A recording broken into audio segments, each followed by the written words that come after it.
नमस्ते. Genesis परिवारामध्ये आपल्या सर्वांचं स्वागत.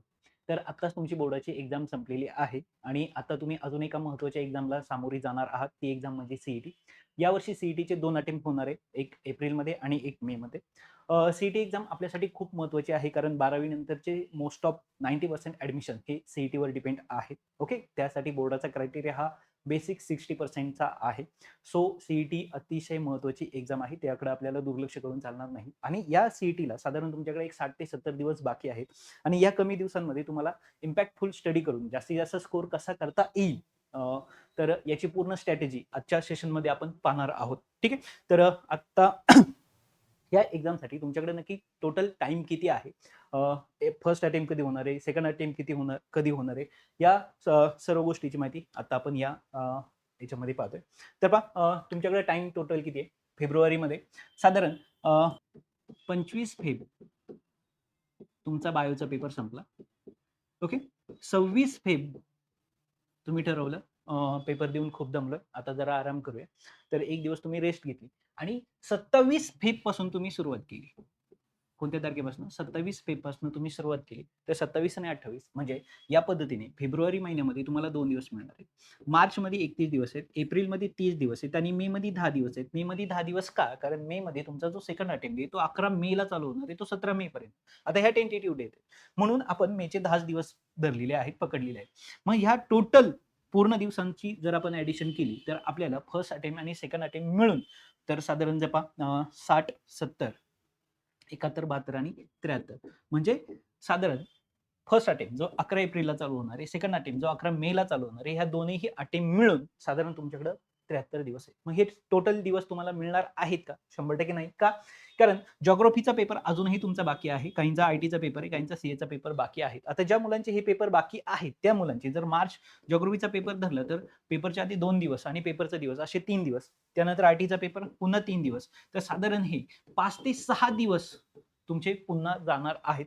म्हणजे जर आपण मॅक्स 6 दिवस पकडले तर ह्या 73 मधनं जर आपण 6 मायनस केले तर 67 डेज तुमच्याकडं बाकी आहेत ह्या दोनही एक्झामची तयारी करण्यास म्हणजे 2 अटेम्प्टची तयारी करण्यासाठी. त्यापैकी जर पाहिलं तर आता तुम्हाला फर्स्ट अटेम्प्टला सर्व सिलेबसचा स्टडी करून सामोरी जावं लागणार आहे. ओके. असं नाही करता येणार का हाफ स्टडी इथं केला आणि हाफ स्टडी तिथे केला असं करता येणार नाही. सो फर्स्ट अटेम्प्टला सामोरी जातानाच तुम्हाला पूर्ण सीईटीचा अभ्यास करायचा आहे. म्हणजे 11th आणि 12th पूर्ण सिटी कव्हर करायची. म्हणजे साधारण जर तुम्ही 11 एप्रिलला समजा तुमचा पेपर आला, फर्स्ट पेपरच तुमचा आलेला आहे. म्हणजे साधारण आपण जर 11 एप्रिल ही तुमची एक्झाम डेट पकडली, तर 11 एप्रिलपर्यंत आपल्याकडे दिवस किती आहेत? तर पहा फेब्रुवारीचे 2, मार्चचे 31 आणि एप्रिलचे आपण 10 दिवस पकडले. ओके. म्हणजे इथे जर तुम्ही पाहिलं तर 10, 41 आणि 43 म्हणजे पूर्ण किती दिवस आहेत तुमच्याकडे? 43. आता हे जे 6 दिवस कमी होणार आहे तुमच्या एक्झाममुळे, हे त्या 43 दिवसांमधूनच कमी होणार आहेत. म्हणजे जर तुम्ही इथं पाहिलं तर हे जर आपण 6 मायनस केले, तर आता आपल्याकडे राहिलेत 37 डेज. ओके. म्हणजे फर्स्ट अटेम्प्टसाठी तुमच्याकडे किती दिवस बाकी आहेत? 37 डेज बाकी. आलं लक्षात? आता ह्याच दिवसांमध्ये होळी येणार आहे, धुलिवंदन येणार आहे, पाडवा येणार आहे. यांना अजिबात महत्त्व देता येणार नाही. हे सण पुढच्या वर्षी पण येणार आहेत. तर तुम्हाला कंप्लीटली हे 37 डेजमध्ये एकही दिवस सुट्टी घ्यायची नाहीये. कारण ह्या 37 डेजमध्ये तुम्हाला काय-काय कव्हर करायचंय पुढे आपण पाहणार आहे. ठीक आहे. मग आता 67 पैकी 37 डेज जर इथे गेले, तर बाकी किती दिवस राहिलेले? 30 डेज. म्हणजे तुमच्या सेकंड अटेम्प्टसाठी समजा तो पण तुमचा 11 मेलाच पेपर आला. आता पहा काहींचे दिवस टेंटेटिव्ह इकडे-तिकडे सरकणार आहेत. काहींचा 15 एप्रिल आला, तर त्याला थोडी जास्त दिवस मिळतील. तिकडचे दिवस कमी होतील. हे आपण फक्त काय सांगितलं टेंटेटिव्ह पकडतोय का 11 एप्रिल फर्स्ट डे, 11 मे फर्स्ट डे या टाइपने पकडतोय. याच्यात जर कमी जास्त झाले तर तेवढे तुमचे दिवस वाढणार सुद्धा आहेत. लक्षात आलंय? ठीक आहे. तर या पद्धतीने साधारण आपलं फर्स्ट अटेम्प्ट आणि सेकंड अटेम्प्टचे डेज आपल्याकडे आहेत. आता ह्या दिवसांमध्ये आपल्याला नक्की काय-काय कव्हर करायचे पहा. तर सिलेबस टोटल 11th आणि 12th. 11th चा जर विचार केला तर सीईटीला किती पर्सेंटेज? 20% आणि 12th चा विचार केला तर किती पर्सेंटेज? 80%. म्हणजे तुम्हाला सर्वात जास्त फोकस हा कशावर ठेवायचा आहे? 12th वर ठेवायचा आहे. हे लक्षात ठेवा. ठीक आहे. तर फिजिक्स 12th चे जे टॉपिक आहेत ते 14 टॉपिक आहेत आणि 11th चे जर पाहिले तर ते 8 टॉपिक आहेत. असे टोटल 22 टॉपिक आहेत. तसेच केमिस्ट्रीचे 25 आहेत, मॅथ्सचे 25 आहेत, बायोलॉजीचे 20 आहेत. म्हणजे जर एखाद्याचा ग्रुप पीसीएम असेल, ओके. जर एखाद्याचा ग्रुप पीसीबी असेल, आता काही जण असतात जे पीसीएमबी चारही सब्जेक्ट घेऊन बसतात. तर या मुलांना नक्की किती टॉपिकचा अभ्यास करायचा आहे ह्या दिवसांमध्ये? जर ज्यांचा PCM आहे त्यांच्यासाठी टॉपिक 50 आणि 22 72. इथे जर पाहिलं PCB 50 आणि 20 70 आणि काही जण PCMB हे पूर्ण जर पाहिले तर 92 एवढ्या टॉपिकचा तुम्हाला काय करायचं ह्या दिवसांमध्ये अभ्यास करायचा आहे पूर्ण 11वी प्लस 12वी. आणि जर तुम्ही इथं पाहिलं आताच आपण पाहिलं का फर्स्ट अटेम्प्टसाठी 37 डेज आहेत. आता हे 37 डेज टोटली आपल्याला सिलेबस कम्प्लिशनसाठी वापरता येणार नाही, हे पण लक्षात ठेवा. म्हणजे जर तुम्ही इथं पाहिलं साधारण तर तुम्हाला अभ्यास कशा पद्धतीने करायचा आहे, कारण सिलेबस कंप्लीट करून तुम्हाला मॉक टेस्ट पण द्यायच्यात. मग त्याच्यामध्ये पेपर पण होणार आहेत. मग ह्या पेपरचं टायमिंग ऑल सगळं हे 37 डेजचं प्लॅनिंग, मग 11वीचे किती टॉपिक, म्हणजे जर पाहिलं तर थोडीशी गोंधळलेली अवस्था दिसते का. दिवस पण म्हणजे साधारण 35 दिवस आहेत. त्याच्यामध्ये 11वी करायची, 12वी करायची, नक्की स्ट्रॅटेजी काय ठेवू? ओके, तर एकदम सिस्टमॅटिक पहा, व्यवस्थित समजून घ्या. याच्यात तुम्ही चेंज केला तरी चालेल. तुम्ही एखाद्या क्लासला जर जात असाल तर तिथल्या टीचरांनी काही पार्ट तुम्हाला सांगितलं तोही तुम्ही व्यवस्थित समजून घ्या, ऐकून घ्या, कारण सगळे तुम्हाला व्यवस्थित आणि खूप चांगल्या पद्धतीने देण्याचा प्रयत्न करणार आहात. मी जे सांगतोय ते सगळं कम्प्लिटली फॉलो करायची काही आवश्यकता नाही. हे फक्त लक्षात असू द्या, बॅकग्राऊंडला तुम्हाला माहिती असू द्या, कारण की आपण कोणत्या पद्धतीने गेल्यानंतर काय काय होऊ शकतं. ऑनलाईन पण खूप सारे टीचर आहेत, ऑफलाईन पण तुम्हाला खूप सारे सांगणारे आहेत. तर आणि तुम्ही जिथं क्लासला जात असता त्या टीचरांना तुम्ही कोणत्या लेवलनी अभ्यास करताय हे माहिती असतं. प्रत्येकाला ह्या स्ट्रॅटेजीनी पूर्ण चांगले मार्क पडतील असंही नाहीये. कारण जर एखाद्याचा खूप चांगल्या पद्धतीने अभ्यास झाला असेल तर त्यासाठी डायरेक्ट पेपरही इम्पॉर्टंट आहेत, ना की त्याचा पूर्ण म्हणजे टॉपिक वाईज अभ्यास करायची पण त्याला काही गरज नाहीये. असंही असू शकतं. म्हणजे आजार सर्वांना आता सेम आहे, पण सगळ्यांना एकच गोळी लागू होईल असं अजिबात नाहीये. सो दिवस फक्त मी तुमच्या समोर रियालिटी ठेवतोय का एवढे दिवस एवढे टॉपिक आणि या पद्धतीने गेलं तर तुम्हाला चांगले मार्क पडतील. अभ्यास तर तुम्हाला असा पण करायचा आहे, तसा पण करायचा आहे, पण थोडंसं जर आपण त्याची स्ट्रॅटेजी लावली तर मला वाटतं का आपला स्कोर जो आहे तो चांगल्या पद्धतीने वाढू शकतो. ठीक आहे, तर पाहूया आपल्याला डेली शेड्यूल कसे ठेवायचे पहा. तर तुम्ही ऑनलाईन किंवा ऑफलाईन लेक्चर करणार असाल तर साधारण तिथं तुमचा 3 ते 4.5 तासांचा वेळ जाणार आहे. काही क्लासेसमध्ये 1.5 तासाचे 2 सेशन होतात, काही क्लासेसमध्ये 1-1 तासाचे 3 होतात, काही क्लासेसमध्ये 1.5 तासाची 3 सेशन होतात. तर साधारण मॅक्स तुम्ही समजून चला का तुम्हाला 3 ते 4.5 तास, किंवा तुम्ही ऑनलाईन क्लास जॉइन केला असेल तर तिथेही सुद्धा, कारण तीनही फिजिक्स, केमिस्ट्री, मॅथ आणि काहींचं बायो असेल तर त्याच्या टाइममध्ये काय होणार आहे, वाढ होणार आहे. तर साधारण 3 ते 4 तास प्रत्येक ट्युशनवाले, क्लासेसवाले किंवा तुम्ही कॉलेजमध्ये जाणार असाल तर तिथंही तुम्हाला एवढं तास काय केलं जाणार आहे, शिकवलं जाणार आहे. त्यामध्ये थिअरी होणार आहे, त्यामध्ये MCQ होणार आहे. आले लक्षात? ठीक आहे. मग आता त्याच्यानंतर पुढचा पार्ट राहिला सेल्फ स्टडी. आता सेल्फ स्टडी तुमचा किती असला पाहिजे दिवसाला? मिनिमम 6 प्लस त्याच्यात तुम्ही कितीही ऍड करू शकता, हे लक्षात ठेवा. म्हणजे जर साधारण समजा आपण असं समजूया का 3 तास तुमचा क्लास झाला आणि 6 तास म्हणजे साधारण 9 तास. ओके, तर तुमचा काय पडला पाहिजे, स्टडी हा झालाच पाहिजे.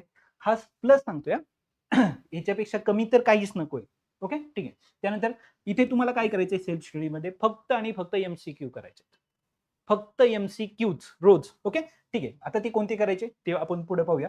ठीक आहे. आता एक्झाम, आता साधारण काय होणार आहे बा, एखाद्या लेक्चरमध्ये एक टॉपिक कव्हर केला जाणार आहे. मॅथ्स असेल, फिजिक्स असेल, केम असेल. ओके, म्हणजे तुम्हाला कोणते सब्जेक्ट रोज करायचे, PCM, आणि ज्यांचं बी आहे त्यांनी बी पण. ओके, किंवा PCMB जे तुमचे आहेत. तर रोज एक एक टॉपिक तुमचा कव्हर होणार आहे. नंबर ऑफ टॉपिक डेली किती होतील तुमचे? 3.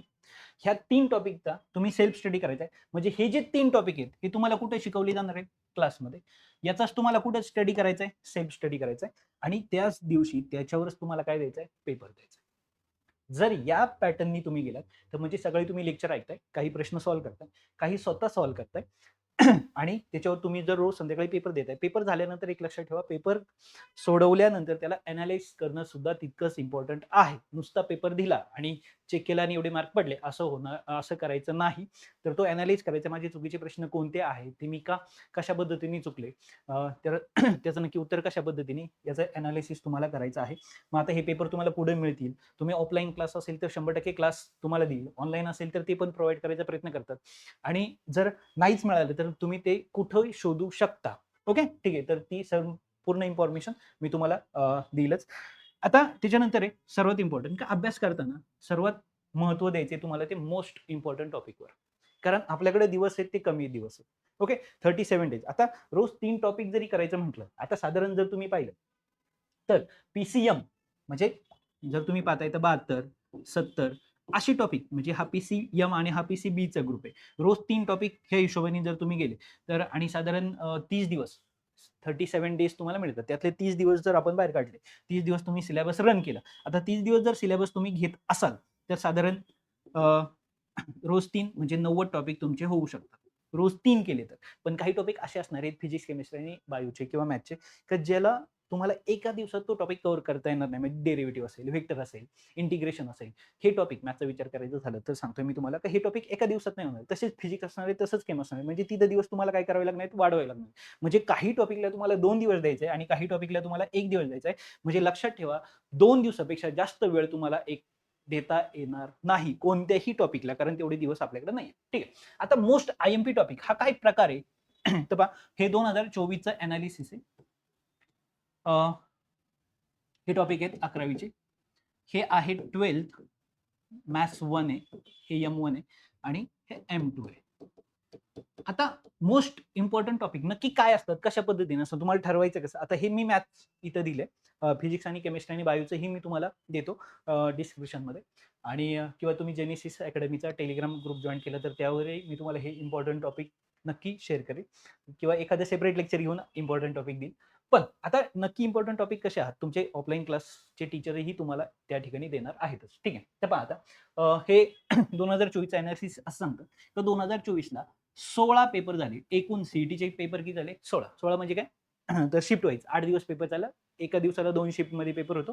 तर साधारण आता हे फक्त आपण मॅथ्सचं पाहतोय. म्हणजे 16 पेपर एकूण 2024 मध्ये झाले. त्या 16 पेपरमध्ये पहा, साधारण ट्रिग्नोमेट्रीवर 15 प्रश्न विचारले गेले. स्ट्रेट लाईनवर 17, 16, 16, 15, 15, 14, 15, 16 आणि 16. म्हणजे साधारण 16 पेपर, एकूण पेपर किती झालेले आहेत? 16 पेपर झाले. ओके. आणि 16च्या 16 पेपरवर म्हणजे एक म्हणजे 11वीचा जर तुम्ही सिलेबस पाहिला तर तुम्हाला टोटल जे प्रश्न मॅथ्समध्ये विचारले जाणार आहेत ते टोटल प्रश्न किती विचारले जाणार आहेत? 50. ह्या 50 मध्ये 10 प्रश्न जे असणार आहेत ते तुमचे कशावर डिपेंड असणार आहेत? 11वीच्या सिलेबसवर डिपेंड असणार. किती प्रश्न? 10 प्रश्न हे 11वीच्या सिलेबसवर डिपेंड असणार आहेत. का? कारण एक प्रश्न प्रत्येक टॉपिकवर विचारला जातो. 11वीचे किती टॉपिक आहेत? 10. ओके, ठीक आहे. त्यानंतर जर तुम्ही इथं पाहिलं तर 12वीचे 15 टॉपिक आहेत. मग 15 टॉपिक मिळून किती प्रश्न विचारले जाणार आहेत? 40. मग त्या 40 मध्ये आता पहा, साधारण एका टॉपिकवर 2 प्रश्न विचारू शकतात, 3 विचारू शकतात, कितीही विचारू शकतात. मग नक्की त्याचं वेटेज कसं आहे?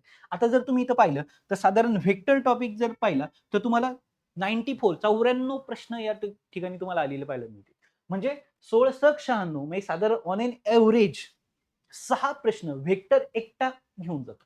त्यानंतर जर तुम्ही पाहिलं तर ट्रिग्नोमेट्रिक फंक्शन 82 टॉपिक आहेत, 82 क्वेश्चन आहेत. इथं जर पाहिलं ऍप्लिकेशन डेरिव्हेटिव्ह 56 आहे, डिफरेन्शिएशन 51 आहेत, 64 आहेत.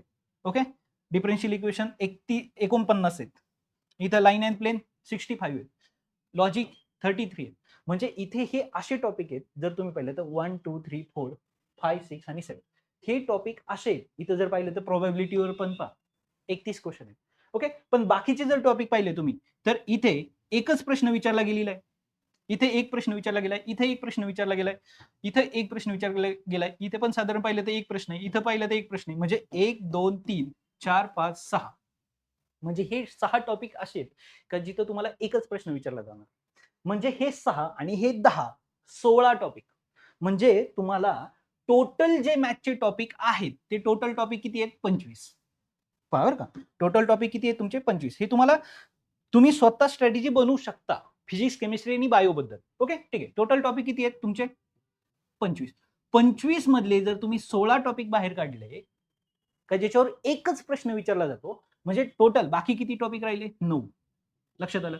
म्हणजे तुम्ही जर पहा 16 टॉपिक 16 प्रश्न, 16 टॉपिक 16 प्रश्न, पण 9 टॉपिक पहा. म्हणजे साधारण आपण जर 16 50 मधनं मायनस केले तर साधारण तो जो आकडा होतो तो 34 आकडा होतो. म्हणजे 9 टॉपिकवर 34 प्रश्न विचारले जातात. म्हणजे तुम्ही इथं पहा 10 प्रश्न 11वीच्या याच्या सिलेबसवर आहेत आणि 40 प्रश्न हे तुमचे 12वीच्या सिलेबसवर विचारले जाणार आहेत. पण त्याहून सर्वात इम्पॉर्टंट, हे जे टोटल 25 टॉपिक आहेत तिथले तुम्हाला 9 टॉपिकवर साधारण 34 प्रश्न विचारले जाणार आहेत. म्हणजे या ठिकाणी तुम्ही लक्षात ठेवायचं, मॅथ्स हा जो सब्जेक्ट आहे, ह्या मॅथ्समध्ये टोटल टॉपिक आहेत 25. ह्या 25 मध्ये तुम्हाला काय करायचंय, 16 बाजूला करायचे आणि 9 बाजूला करायचे. ह्या 16 टॉपिकवर हे 11th आणि 12th मिळून आहेत. 11th आणि 12th मिळून आहेत. ठीक आहे. या 16 टॉपिकवर साधारण जर तुम्ही पाहिलं तर इथे किती प्रश्न विचारले जाणार आहेत, 16च क्वेश्चन विचारले जाणार आहेत. पण या 9 टॉपिकवर साधारण जर तुम्ही पाहिलं तर 34 क्वेश्चन विचारले जाणार आहेत. म्हणजे तुम्ही ठरवू शकता ह्या टॉपिकला मला जास्त वेळ द्यायचा आहे, ह्या टॉपिकला मला एकच दिवस द्यायचा आहे. म्हणजे 16 दिवसांमध्ये तुम्ही 16 टॉपिक हे संपवू शकता. म्हणजे तुमच्याकडे जे 30 दिवस आहेत, ओके, त्या 30 दिवसातले जर तुम्ही 16 दिवस काढले आणि हे 14 दिवस काढले, 14 दिवस बाजूला केले, तर ह्या 14 दिवसांमध्ये तुम्हाला 9 टॉपिक करता येतील आणि ह्या 16 दिवसांमध्ये तुम्हाला 16 टॉपिक करता येतील. आले लक्षात? किंवा तुम्ही त्यातले काही दिवस कमी करून पुन्हाही इकडं दिवस वाढवू शकता. कारण तो टॉपिक जर तुम्ही व्यवस्थित केला तर तुम्हाला साधारण 34 प्रश्न म्हणजे खूप मेजर पार्ट हा 9 टॉपिकला मिळतो. सेम याच पद्धतीने तुम्हाला फिजिक्स, केमिस्ट्री आणि बायोलॉजीची स्ट्रॅटेजी बनवायची आहे आणि त्याचे इम्पॉर्टंट टॉपिक तुम्हाला ठरवायचे. म्हणजे तुम्ही जो एक्स्ट्रा अभ्यास करणार आहे, सेल्फ स्टडी करणार आहे, त्या सेल्फ स्टडीमध्ये या टॉपिकला तुम्हाला काय द्यायचं आहे, जास्त वेळ द्यायचा आहे. त्याचे नंबर ऑफ क्वेश्चन तुम्हाला काय करायचे, जास्त सोडवायचे आहे. ठीक आहे. त्यानंतर वीकली शेड्यूल पहा. मंडे टू सॅटर्डे काय करायचं आहे तुम्हाला, तर मंडे टू सॅटर्डे तुम्ही 12th स्टडी करायचा आहे. 12th का करायचा आहे, कारण तुम्हाला पण माहिती आहे 12th जो सिलेबस आहे हा किती पर्सेंट आहे, 80% आहे. ओके, ठीक आहे. आणि संडेला काय करायचं आहे तुम्हाला, तर मॉक टेस्ट द्यायची. मॉक टेस्ट म्हणजे आता साधारण मंडे टू सॅटर्डे काय होणार आहे, तुम्हाला डेली तुम्हाला काही टॉपिक दिले जाणार आहेत. फिजिक्स, केमिस्ट्री, मॅथ आणि बायोलॉजी. याचे क्लासमध्ये, तुमच्या ट्युशन क्लासमध्ये किंवा तुमचे ऑनलाईन, तर किंवा तुम्ही सेल्फ स्टडी घरच्या घरी करणार असाल तर या पद्धतीने तुम्ही रोज एक एक टॉपिक, 2-2 टॉपिक त्या पूर्ण मंडे टू सॅटर्डे मध्ये वाटून घ्यायचे. आणि संडेला काय करायचं, जेवढे टॉपिक तुम्ही त्या आठवड्यामध्ये केले असेल, म्हणजे फिजिक्सचे साधारण समजा 4 टॉपिक केले, केमचे 5 टॉपिक केले, मॅथचे 3 झाले, बायोचे 4 झाले, असं काही प्रत्येक मंथली तुमचं काय शेड्यूल असेल याच्यापेक्षा जास्तच करायचे खरं तर. मग आता एवढे मिळून तुम्हाला काय करायचं आहे, एक 200 मार्काचा पेपर द्यायचा आहे. तो युनिट वाईज असेल. म्हणजे नक्की आपण आठवडाभर काय करतो ते आपल्या लक्षात राहते का, कारण थोडंसं पुढे गेल्यानंतर मागे वळून पाहणं खूप गरजेचं आहे. आता संडेला अजून एक गोष्ट तुम्हाला करायची आहे आणि ती गोष्ट म्हणजे काय करायचंय, तुम्हाला 11th स्टडी संडेला करायचा आहे. मग तो फिजिक्स, केमिस्ट्री, मॅथ, बायो 11वीचे सगळे जे काही स्टडी करायचंय तुम्हाला, कारण त्याच्यावर तुम्हाला किती प्रश्न विचारले जाणार, किती पर्सेंटेज, 20% सिलेबस इथं विचारला जाणार आहे. सो मंडे टू सॅटर्डे तुम्हाला 12वी करायची, 80% त्याचं वेटेज आहे. संडेला तुम्हाला मॉक टेस्ट द्यायचे, जे तुम्ही आठवडाभर अभ्यास केला आहे, जेवढ्या टॉपिकचा केलाय त्याच्यावरच तुम्हाला द्यायचं आहे. पूर्ण 200 मार्काच्या मॉक टेस्टला लगेच हात लावू नका, लगेच तेवढे क्वेश्चन सॉल्व्ह करू नका, कारण तेवढे जमणारही नाही आणि जर नाही आलं तर थोडीशी निगेटिव्हिटी वाढेल. सो जेवढं करताय त्याच्यावरच पेपर द्या. म्हणजे साधारण पहा, तुम्ही रोज पण पेपर द्यायचा आहे, तुम्ही जेवढं दिवसभर करताय त्याच्यावर संध्याकाळी साधारण एक 20 ते 25 प्रश्नांचा एक सिंपल स्वतःच पेपर जनरेट करायचा आहे. नसेल तर क्लास तुम्हाला देईलच. ठीक आहे. तर ते कसे जनरेट करायचे हे पाहूया आपण पुढं. तर रोज तुम्ही पेपर द्यायचा आहे आणि दर संडेला तुम्हाला काय करायचं, एक 200 मार्काचा पेपर क्रिएट करायचा आहे. पीसीएम किंवा पीसीबी किंवा पीसीएमबी असे मिळून तुम्हाला एक 200 मार्काची टेस्ट द्यायची दर संडेला. ओके, जेवढं तुम्ही मंडे टू सॅटर्डे केलं असेल तेवढ्यावरच. आणि 11वीचा स्टडी तुम्हाला त्या दिवशी करायचा आहे आणि पेपर ज्या दिवशी तुमचा संडेचा होईल त्या दिवशी जो 200 मार्काचा पेपर होईल तो पेपर तुम्हाला अनालिसिस करायचा आहे. माझं नक्की काय चुकलंय, काय बरोबर आले, कशा पद्धतीने ते चुकलेलं आहे ते मला दुरुस्त करता, हे नीट व्यवस्थित करायचं आहे. अनालिसिस जर झालं तरच त्या पेपरला महत्व आहे. त्यानंतर हे पहा, planning for first attempt. First अटेम्प्टसाठी तुमच्याकडे दिवस किती आहेत, फेब्रुवारीचे 2, 31 आणि हे 10. म्हणजे जर आपण पाहिलं तर 43 आहेत. 43 मधून आपल्याला जॉग्राफी आणि आयटीचे पेपरचे किंवा सीएचचे दिवस जर मायनस केले तर 37 डेज आहेत. ह्या 37 डेज मध्ये तुम्हाला 5 संडे येणार आहेत आणि जर पाहिलं तर बाकी 32 तुमचे रेग्युलर डेज आहेत. इथे तुम्हाला काय करायचंय, 12th स्टडी करायचा आहे आणि इथे जर पाहिलं तर तुम्हाला 11th स्टडी करायचा आहे. सिलेबस पूर्ण तुम्हाला जो कंप्लीट करायचा आहे. आता गंमत अशी आहे का हे 32 दिवस पण आपल्याला पूर्ण मिळणार नाहीये का, कारण तुमचा जो सिलेबस साधारण कंप्लीट झाला पाहिजे तो 5 एप्रिल पर्यंत तरी झालाच पाहिजे. जर तो 5 एप्रिल पर्यंत झाला, कारण तुमचा जो पेपर फर्स्ट अटेम्प्ट आपण धरणार आहे तो साधारण किती, 11 एप्रिलला आलं लक्षात? म्हणजे 11 एप्रिलला जर तुमचा पेपर असेल तर साधारण 5 ला जर तुमचा सिलेबस संपला तर 6 ओके 7 8 9 आणि 10 अशा ह्या 5 दिवसांमध्ये तुम्ही 5 मॉक टेस्ट देऊ शकता 200-200 मार्काच्या किंवा 10ही देऊ शकता दिवसाला 2. मग आता ह्या टेस्ट देत असताना तुम्हाला काय करायचंय म्हणजे ह्या टेस्ट देत असताना 3 तास पेपरला टायमिंग लावून पेपर द्यायचा आहे. तो पेपर झाल्यानंतर तो चेक करायचा आहे, स्वतःच करायचा आहे, लगेच त्याचं एनालिसिस करायचं. त्यानंतर ब्रेक घ्यायचा आहे, परत एक पेपर द्यायचा आहे, परत त्याला एनालिसिस करायचं. असे दिवसाला तुम्ही 200 मार्काचे पेपर देऊ शकता. म्हणजे ह्या 5 दिवसांमध्ये तुम्ही 10 मॉक टेस्ट देऊ शकता, हे लक्षात ठेवा. आणि एक दिली तर त्या पास होतील. 5 मॉक टेस्ट तुमच्या होऊ शकतात. म्हणजे साधारण परत जर आपण 10 एप्रिलपर्यंत म्हणजे हे जे 32 दिवस आहेत याच्यातूनही तुम्हाला परत 5 दिवस काय करायचे मायनस करायचे. म्हणजे साधारण जर तुम्ही इथं पाहिलं तर 27 डेजच तुमच्याकडं आहेत अभ्यास करण्यासाठी. लक्षात आलं का? कारण टोटल दिवस 43 त्यापैकी 6 एक्झामचे 37 बाकी राहिले 37 डेज त्यापैकी 5 11वीला गेले संडे गेला मॉक टेस्ट आल्या आणि इथे जर पाहिले तर 32 डेज 12च्या अभ्यासासाठी त्यातले पण 5 बाहेर काढले कारण तिथं मॉक टेस्ट तुम्हाला द्यायच्यात होल सिलेबसच्या म्हणजे सिलेबस कंप्लिशनसाठी तुमच्याकडे 27 डेजच बाकी राहिलेले आहेत. 27 डेज मध्ये तुम्हाला पूर्ण 12वीचा सिलेबस काय करायचा आहे कंप्लीट करायचा आहे. म्हणजे मी तुम्हाला मगाशी सांगितलं होतं का कोणत्या टॉपिकला किती वेटेज द्यायचं आहे आणि कशा पद्धतीने अभ्यास करायचा हे तुम्हाला ठरवावंच लागेल. आलं लक्षात? ठीक आहे. तर त्यानंतर पाहूया प्लॅनिंग फॉर सेकंड अटेम्प्ट.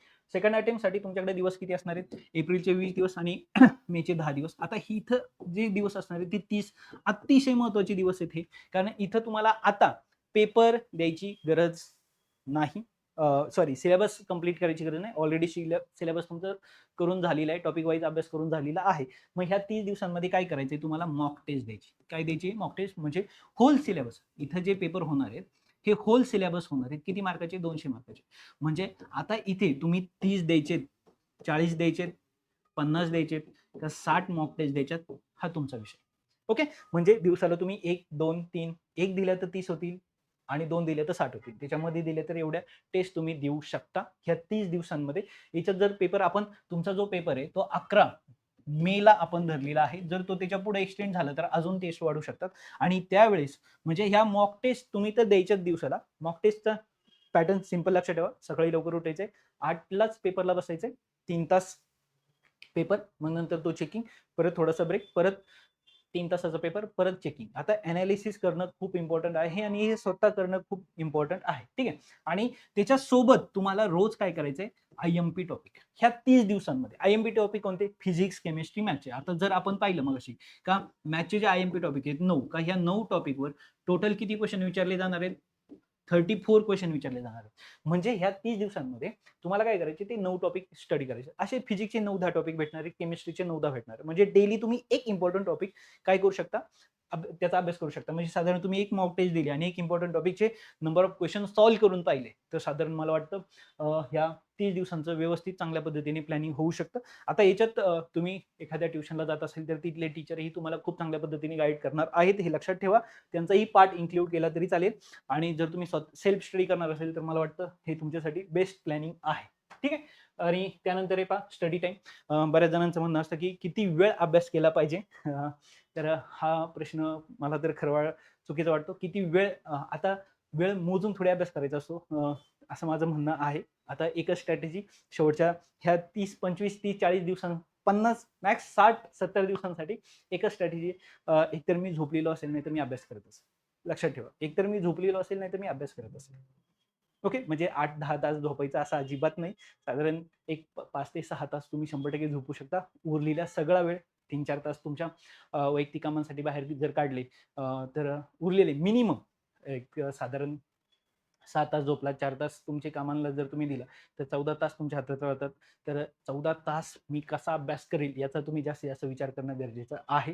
ठीक आहे. तर मी तुम्हाला त्याच्यात 4 तास क्लासला जाणार आहे. म्हणजे 10 तास राहिले. त्या 10 पैकी मी 6 मिनिमम मागतो. जर तुम्ही पाहिलं तर साधारण 25 दिवस पहिल्या अटेम्प्टला आपण धरले आणि 25 दिवस जर आपण दुसऱ्या अटेम्प्टला धरले, तर टोटल दिवस जे होणार आहेत ते 50 दिवस होणार आहेत. जर तुम्ही ह्या 50 दिवसांमध्ये रोज 1च तास सेल्फ स्टडी केला तर तुमचे 50 तास होतील. जर तुम्ही रोज 2 तास अभ्यास केला तर ते 100 दिवस होतील. जर तुम्ही 3 केला तर ते 150 दिवस होतील. असंच करत करत जर तुम्ही 6 दिवस केलं तर 300 तास तुमच्या अभ्यासाचे होतील. आता याच्यात तुम्ही किती प्लस करू शकता, तर हे तुम्ही ठरवू शकता. तुमच्या मनावर आहे ते. तर साधारण मग 50 तास अभ्यास करायचा का 300 तास अभ्यास करायचा, हे 6 तास धरून त्याच्यात 7, 8, 9 जर वाढवले तुम्ही, तर नक्कीच 100% त्याचा तुम्हाला फायदा होऊ शकतो. हा फायदा किती मोठा आहे, तर बाळांनो, एका मार्काने तुमचं जर कॉलेज बदललं, तर जी कॉलेजची फी असते ती काही लाखांमध्ये बदलते. डोनेशन तर तुम्ही पाहताय आज मार्केटमध्ये किती चालू आहे. तर हे खूप सारे म्हणजे जर तुम्हाला तुमच्या घरच्यांचे साधारण 5 ते 10 लाख रुपये जर वाचवायचे असतील, तर मला असं वाटतं की हे 60-70 दिवस तुमच्यासाठी अतिशय, अतिशय, अतिशय महत्त्वाचे आहेत. कारण 12वीचं वर्षभर तुम्ही चांगल्या पद्धतीने अभ्यास केलेला आहेतच. त्यालाच घेऊन फक्त तुम्हाला कंटिन्यू करायचं आहे. 2 महिने रिलॅक्स राहू नका. धुलिवंदन, रंगपंचमी, पाडवा याच्यात जाऊ नका. कारण जर त्याच्यात आपण इन्व्हॉल्व झालो तर आपल्या आयुष्याचे रंग बदलतील. तो रंग खेळण्याच्या नादात. तर डेली सीईटीचे किती क्वेश्चन सॉल्व्ह करणं गरजेचं आहे. डिपेंड, तुम्हाला जेवढे जमतील तेवढे जास्तीत जास्त सॉल्व्ह करा. पण शक्यतो ओन्ली लास्ट 5 इयरचे पीवायक्यू सॉल्व्ह करायचा तुम्ही प्रयत्न करा. खूप मार्केटमध्ये खूप सारे पब्लिकेशन आणि खूप सारे प्रश्न आहेत. मग कुठले क्वेश्चन नक्की करू? अजिबात काही इकडे-तिकडे जायची किंवा पाहायची गरज नाही.